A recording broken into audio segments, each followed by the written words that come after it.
Alright, now for those of you that don't know, years ago, me and my friend Brewer lived in what we thought was a haunted house. Or I'm sorry, not a haunted house, a haunted duplex. It was a haunted half of a house, if you will.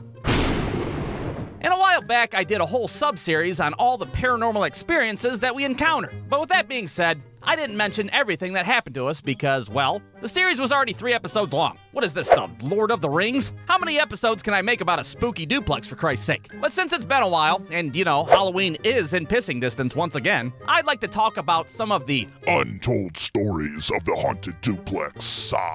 Now, of course, all this haunted happy horseshit started when me and my friends decided to fuck around with a Ouija board, which may or may not have invited a demon ghost into our household. And ever since then, bizarre shit just started happening to us left and right. And one of the first things that started to happen, one of these untold stories, if you will, was what I like to call the disappearing goose figurines. Ha!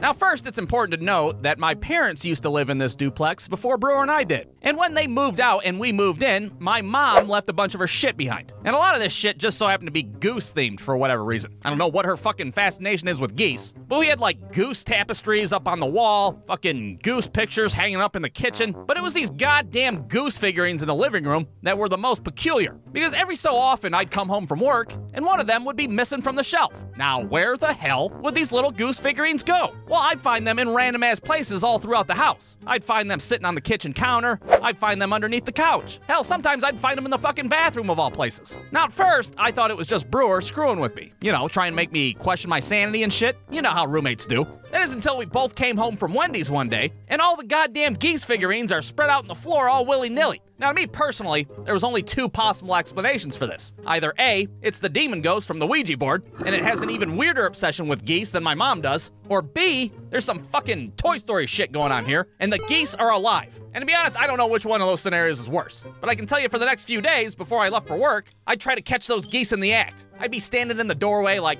all right, I'm leaving the premises. If any sentient goose figurines want to come to life and do Toy Story shit, now's the time to do it. Aha! Gotcha! God damn it, I'm onto you, geese. You hear me? I'm onto you and your goddamn Toy Story bullshit. Yeah, needless to say, we never figured out exactly what was going on, but disappearing goose figurines was the least of our problems compared to the second untold story. And this one's called Mysterious Noises from the Bottom Part of the Duplex. Alright, so this little occurrence happened just when things started to really hit the fucking fan. It was sometime between me seeing a shadow ghost fly across my ceiling and Brewer's ass trying to fistfight that fucking ghost when it was behind our Christmas tree. Somewhere on that timeline. And of course, it's in the middle of the night. I'm laying in bed trying to sleep, trying not to think about how fucking haunted our house is. And right when I'm about to fall asleep, I hear a noise coming from the downstairs apartment that sounds like somebody clapping their hands.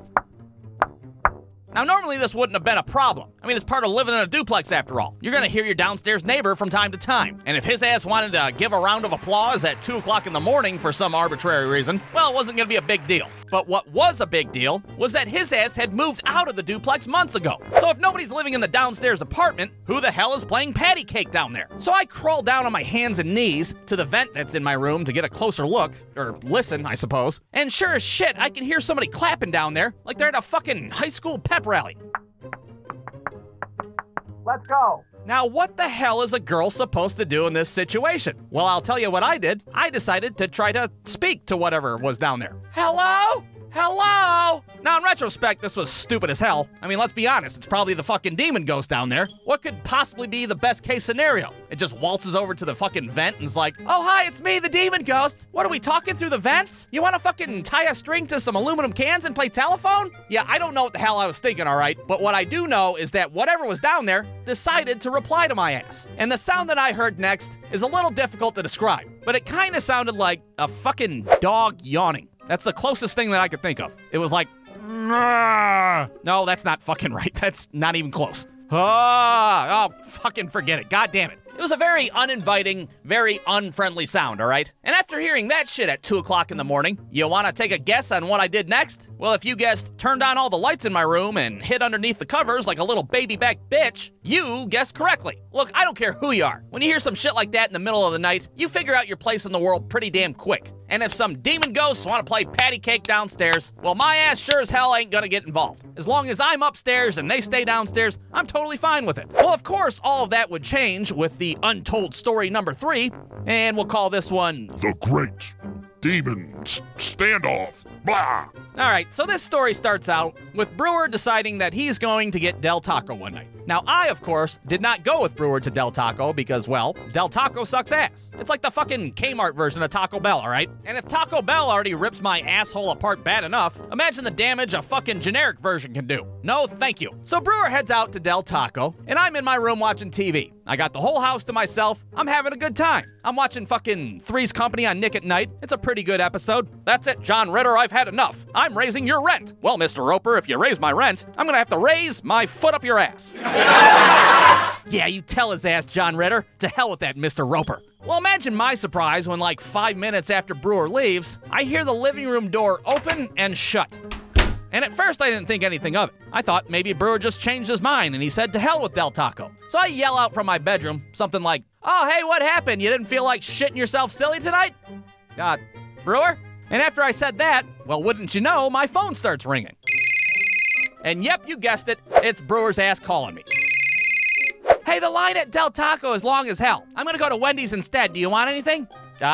You're not in the house right now? "No, dude, I just said I'm going to Wendy's. Now, do you want a junior bacon cheeseburger or what?" I'm gonna have to call you back. I think there's a murderer in the house." So after hanging up the phone, my first instinct is to hit the mute button on my TV. "I'll beat your ass silly, Mr. Roper. I'm not afraid to go to jail." And as soon as I do that, I hear footsteps walking down the hallway that stop right outside of my bedroom door. Now, I know some of you are sitting there watching this skeptical as fuck. And look, I get it. I don't care if you believe in Ouija boards or demon ghosts or fucking Patrick Swayze. All I'm saying is that I heard these goddamn footsteps, all right? I'm not bullshitting you. I was a Cub Scout as a kid, for Christ's sake. I took an oath of no bullshitting. It's the Scout motto. Now, most people have a fight or flight reaction when they're faced with a high-stress situation. Well, not my ass, because I sat there frozen as fuck for like 14 minutes straight. I don't know what the hell's on the other side of that door. Is it a demon ghost? Is it an axe murderer? Is it a fucking crackhead with a sickle? I don't know what the hell it is. Well, eventually my brain kicks in and is like, "Hey, you stupid idiot, you gotta do something. You are missing the ending of Three's Company, for Christ's sake. Get a hold of yourself." So I approach my bedroom door, armed with nothing but my Magnavox TV remote. I'm trying to make my peace with God. My heart's beating fast as hell. Somewhere, Brewer's in a fucking Wendy's drive-thru, not giving a shit about anything. I rip open the door, and to my surprise, there's a fucking goose figurine in the hallway. What the? It's just a goddamn Toy Story goose? And you might be sitting there watching this like, come on, a fucking goose? How anticlimactic. Well, listen here, you piece of shit. It was still freaky as hell. After hearing those footsteps, I wouldn't have been surprised if that goose figurine came to life and was like, "I am the devil. Prepare to die." Blah! So, with all that being said, those are my untold stories of the haunted duplex. And if there's any lesson to be learned here, well, I think it should be, don't tempt the devil with a fucking board game. Thanks for watching, everybody. Have a good fucking Halloween. The end. BruceDude.com